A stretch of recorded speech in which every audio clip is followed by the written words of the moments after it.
and I'm so grateful you're here. I'm truly honored to be with you in this space where we challenge conventional thinking, explore leadership from the inside out, and expand what it means to lead with integrity and presence. Today, we are talking about what happens when the old ways of succeeding stop working, when pushing harder no longer creates the results we want, and when leadership is asked to emerge from a deeper, more honest place.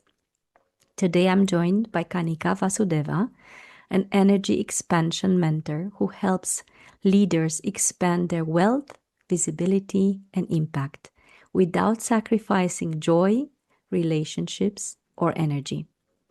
I've known Kanika for over 15 years. We met during our MBA when we were both very much rooted in the corporate world.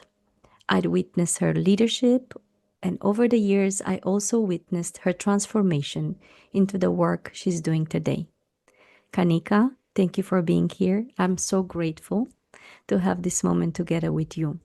How are you feeling today? Thank you, Carmen. It is like homecoming right now.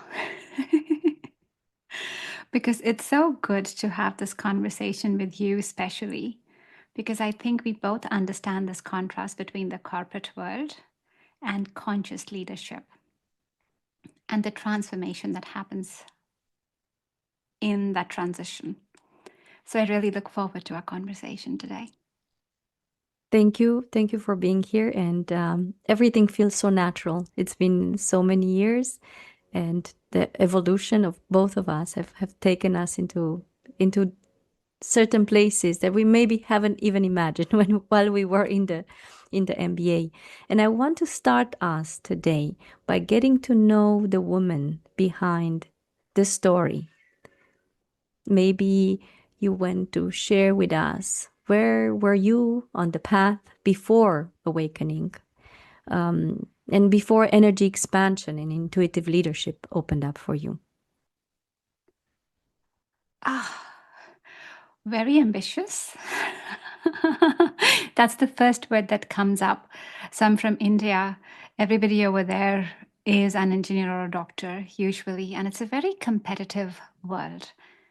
And how I grew up thinking, my mindset always was that the more I achieve, the happier I become.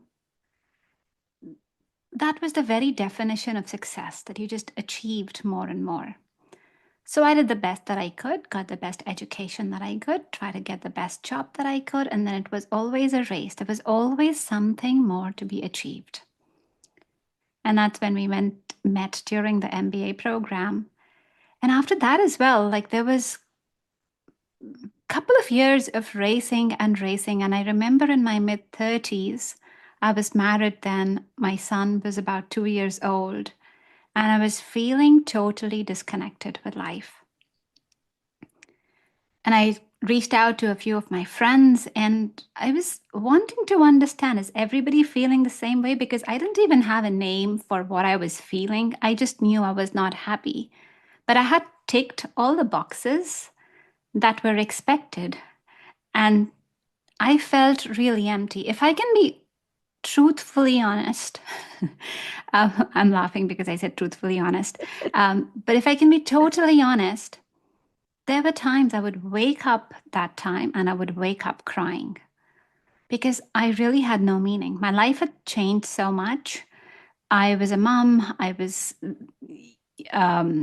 a wife who was looking after my business, managing that, but it just did not have any meaning at all. And I would cry very deeply at that time, wondering and asking that if this was all that was meant to be, what is the point of this life at all? It's very, And go ahead. that was the time, I think, by God's grace as well, because I really do think it is a moment of grace. I was pregnant with my daughter and I lost her when she was 31 weeks old. And that's when world changed for me, because before that it was very black and white, but I knew nothing else. You know, I was in denial. I was the best I knew how to cope was either get busier or distract yourself and do something else, watch a movie, go party, just do something else that does not make you think of the problem. And it had to happen that way because that was the only way for me to actually slow down. I had a hard time slowing down and looking within me. And I'm so blessed that it happened that way because life shifted after that. Once I could look internally through my own pain, then I could start healing. Then that was a journey upwards. Yeah. And you were mentioning, and like many leaders, we have these small cracks, right, before the big awakening. There are certain moments where we feel there's something is not right. Purpose is missing. We are questioning, what are we doing? Is this all? It looks so perfect from the outside. We have achieved all the things and even more than maybe what we were dreaming or what we were expected of. And then for you, that came a really deep moment of awakening with the loss of your daughter. There was a really, let's say, vulnerable moment for you when you really started to say, okay, I need to go deeper into healing now. I don't know if you feel comfortable to share with us a little bit about that journey and where you are today because of it. I know it was a lot of suffering and it was not easy to go through that time.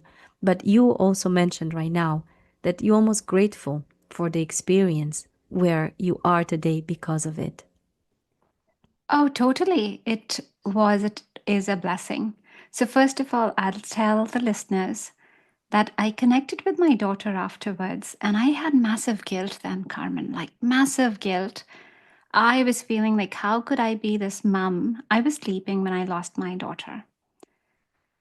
And oh my God, that weighed on me so much. Like, how can I be a mom who loses her daughter and she does not know what's happening to her? So I had massive shame, I had massive guilt around it. Um, I don't even know how many people I asked, did I do something wrong? And I was so fragile at the moment. It's a little funny. There were just some renovating people who were renovating the property. So there was an Airbnb business that I was managing that time. And I was so fragile that I even asked one of them as he looked at me, and I'm like, did I do anything wrong? And God bless him. He said, no, you did nothing wrong. But I was so fragile that just literally anybody could have said something and they could have said that, you could maybe have done this or so on. But nobody did. And I really appreciate everybody who held space for me that time. It was very hard. But it was also the moment, ironically, where I felt the most held and loved. There's so many examples during that time. Um, so many, I could probably share just a couple. It was just how I had a mother's group and how they looked after me. So we lived in Australia. My parents, they were in India. The plan was that they would come when my daughter would be born because that's when I would need more support. And now we were dealing with this. We didn't have family. My son was 2 years old at the time. So even just to go to the hospital to deliver my daughter, I had to put him in extra daycare. And there's one part which is a human part of it that yes, you want to help, but in the daycare and the slots in Australia, they're really busy. You have to have a certain child and educator ratio to be able to accommodate that. But they could just keep him for the whole week. And I'm so thankful because that time I just did not have any place where my son, who was 2, would just be comfortable with a new person. And I could have not relaxed if he wasn't comfortable in that new environment. We had, because all of this was so sudden, we had somebody from his daycare who volunteered to stay overnight. Because when I went into the hospital, even though I went at 9 a.m. to deliver my daughter, and I think I had physical resistance to let her out of my body, they would induce me, and twice, like my contractions would come, they would peak up, and then they would just stop as if I was not ready. And finally, they just gave me morphine to force me to sleep. And that's when I delivered my baby. But also meant that it was 4 a.m. by that time, like literally the next day. And this lady, the child care educator in my son's daycare, she stayed with us overnight to look after him. So I'm just so thankful that she did. I felt really held and supported, as if the world got out to meet me. And even the whole situation was ironical and loving at the same time. You know, my son was 2 years old. And if you remember, a 2 year old child, because now my son's grown up, he's 9. But at 2 years old, you really have to be conscious of what they're doing all the time because they can do something and they can just hurt themselves. They have no idea what will really happen. And they're very independent little souls. So you have to watch out for them. They might put their finger in the socket and just stuff like that. So I had to really be present with him. I was forced to be present with him while I was going through my own thing. And in that, it seemed as if I was looking out for him, but really he was. Because he was very happy just watching a paper, crinkling it, opening it, you know. He was happy with the smallest things in life. And so I was looking at him and I was wondering, gosh, I have no purpose, I have no joy to live a single moment more. And here he is, he's showing me every single minute how happy he is. Like literally everything for him was exciting. I remember a time then I said that, you know, you've got 2 minutes before we go and have a bath. And literally, he jumped for those 2 minutes because that was his way of expressing happiness. And he literally just jumped and then he finished his jumping and then he was ready to go and have a bath. And it's Yes, fun. it's amazing to see how children can become our teachers and all the things that we were doing as well when we were small. We remember to and seeing them through this new eyes and through their own actions is just reminding us that life is to be lived, life is to be enjoyed, is to be experienced every single second in the present, in the now. And thank you so much for sharing this story. I know it's quite touching and still brings a lot of memories and a lot of vulnerability to you. You mentioned at one point that you actually connected to your daughter after her departure. If you want to briefly share, because that was, I think, if I remember correctly, a good or a moment for you of awakening to realize there is more to life than what we see with the naked eye. There's more to energy and to connection and to love beyond what is visible. And I recall that it shifted your perspective and also the way you are doing business today because of it. So, how did that happen? If you want to briefly share. Totally. So, because I was suffering with the guilt, um, and I really wanted to connect with her, I hadn't had a moment to hold her while she was alive and, you know, say the normal things like, I love you, and just that sort of stuff. So I was always asking the universe that I need some help. And that's how I got introduced to energy healing. I found the right teacher. They always say the teacher shows up when the student Yeah. is ready. And Mm-hmm. I found mine. And he shared some tools on how I can connect with my daughter. So I've already shared that when I connected with her the first time, she told me, A, it was not my fault, that this was always meant to be. My contract, our agreement, was only that she would wake me up if I was losing my life. It's so beautiful. I want perhaps all the listeners to think as well that all the tough times that we go through and we feel like we are not held, that's actually the time when we are really loved and we are being encouraged to move on our true path. And that's what she did for me. And after that, life changed because A, it was that connection with her. And also, I found this purpose with my son around wanting to be happy. So, those first few years, as I was exploring energy healing, I was doing it more just to feel more connected, more peaceful inside. And what I started noticing was that the more I did this work, it was also shifting the reality outside. Like I got out of a marriage that was not working. I got into a job that was really well paying without applying for it. I continued the work, and we had moved to Western Australia by that time. So before this, my corporate background had always been in like really posh offices, the top banks of the world, the top consultancies, like just really top places. And now Western Australia is really good for mining. So I got into mining. And I was like, well, I don't know this world of everything that I've seen. I don't know the world where, there are physical aspects there, like people are really digging out coal, and I was doing a change implementation there, so there's a very physical moment. Then they're moving the trucks. We had COVID happen during that time, which had a whole lot of logistic influence on everything, on labor as well, how people are coming in, then also motivating them to stay back another shift, like another 6 8 days, and just continue working at the highest productivity. So it was a completely different ball game to the system changes that I'd done before.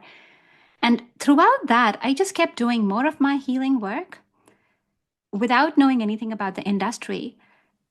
And I still would have like a really great impact outside. Like I had one deployment in the beginning to deploy that change program to. Then I got two.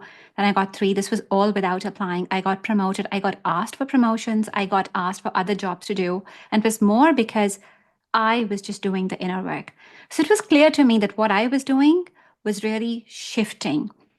And then life happened, and I got the bigger calling inside to actually step into coaching. And that was a whole different ballgame. I thought, okay, I'm going to apply my MBA skills and bring that to the spiritual coaching, conscious leadership world. And it's all going to be great, right? I've got the best degree. It's going to work out. And I'll tell you this, coaching businesses, particularly, they are directly proportional to your inner growth. Even other businesses, especially heart led businesses, your business growth is directly proportional to your inner growth. And what I mean by that is, how much do you think it's less about you? It's more about just serving. So it's stripping off the ego layers, it's stripping off what you have taken validation outside. It's stripping that off, but it's just more deeply ingraining, moving on forward with your purpose. The more I've done that, the easier that's become. And so now I really like this part around inspiring other leaders to have sustainable, profitable businesses. And it's lovely to see what you have done with coaches and with entrepreneurs and leaders to help them and guide them towards receiving more money and more visibility, for example. And we know that many leaders sometimes, let's say, don't see visibility as a positive thing. It's a little bit scary, and it feels unsafe sometimes. So I'm very curious, how do you work around that? How do you bring them into showing up who they truly are and embody the real self, not the polished, perfect picture self, but the real self, and allowing themselves to receive money, to receive success, receive visibility? Yeah, great question. The heart-led businesses that are a product of your calling, the first lesson to remember there is that that calling is bigger than you. You are there to serve the calling. And once you understand that, once you really start believing that you're fulfilling a purpose that is much greater than you, then visibility or doing anything for your business, it is no longer you. It's stripping off the ego. It's just showing up with truth, with authenticity. Because what are you really trying to do? As a conscious leader, the job is to lead. A leader is always going to be in the front, tell people that this is how the change is going to be. This is what they should be thinking about. It's that guiding light. So, your job as a leader is to share those ideas and messages out in the world. And yeah, sometimes it does not feel comfortable.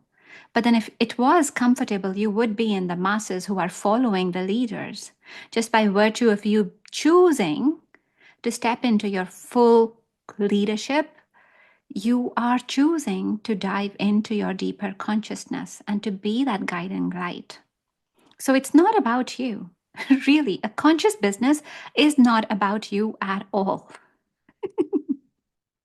It's so it's so true that uh, becoming, let's say, truly connected with who we are, we become less us and more the cause, more the calling, and being in service to others. It takes away the ego part. You matter less and the other people matter more.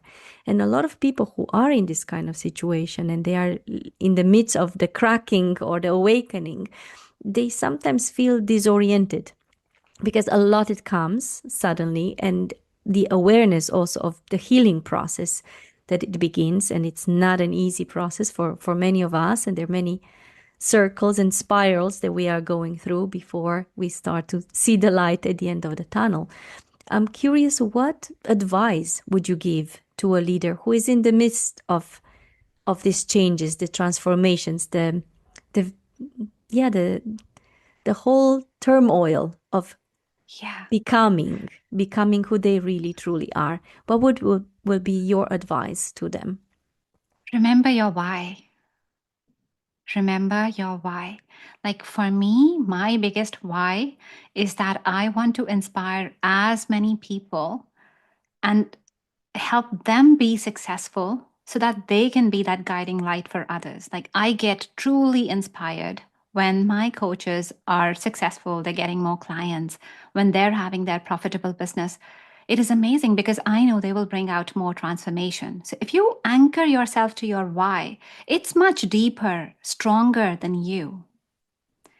For any business that's really successful, anything that has really changed something, like think of the big brands. Apple would be a common one. I think people will resonate with that.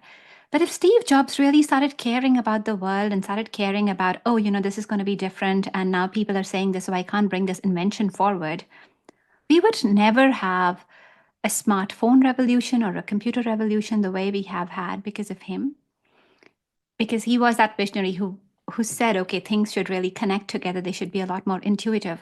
Go back and think about the scientists. One person I can think about is Albert Einstein, and he was just so crazy, he's just so curious that he wanted to explore all the wonders of science, and he was ridiculed at his time when he got the theory of relativity. People did not believe him, but all the visionaries, by design, they've sort of been mocked. When you are the leader, you're going to walk a few steps ahead, and that is your job. Just know that that means that some people will look at it, some people will judge it, and your job as the leader is you've chosen to be the leader. Do that. Connect to your purpose, connect why are you doing this. Some people will understand you, some people will not understand you, but even the ones who do not understand, you've still given them such a massive shift, you've given them such a massive benefit in their life, but by just helping them with that contrast, by opening their world to something else. So just be the conscious leader, connect to your why, go back to why you're doing this, what inspired you in the first place, and that's much bigger than you. Listening to you, Kanika, it's clear that true leadership is about courage and the ability of trusting oneself, finding the why and following that path that is opening in front of us, inspiring others to also do the same. And it's such an inspiration. Thank you for sharing this. And to everyone listening, notice what resonates in your body as you are listening to this conversation. Do you find or do you feel anything different? Is anything opening or tightening in your body as you are listening to this? Those are often the real signs of or messages that come from our body that something needs to shift, something might want to change. And if you'd like to learn more about Kanika's work or connect with her directly, you can find her online. And in the notes of this episode, you'll find all the links and all the ways to connect with her. She's present on LinkedIn, on Instagram. She has her own website, and she's very happy for you to reach out to her. Kanika, I'm grateful for your energy and your wisdom. Thanks for sharing it with us today. And to our listeners, thank you for being here and stepping into leadership from the inside out. Thank you so much, Carmen. It's been such a pleasure. Thank you.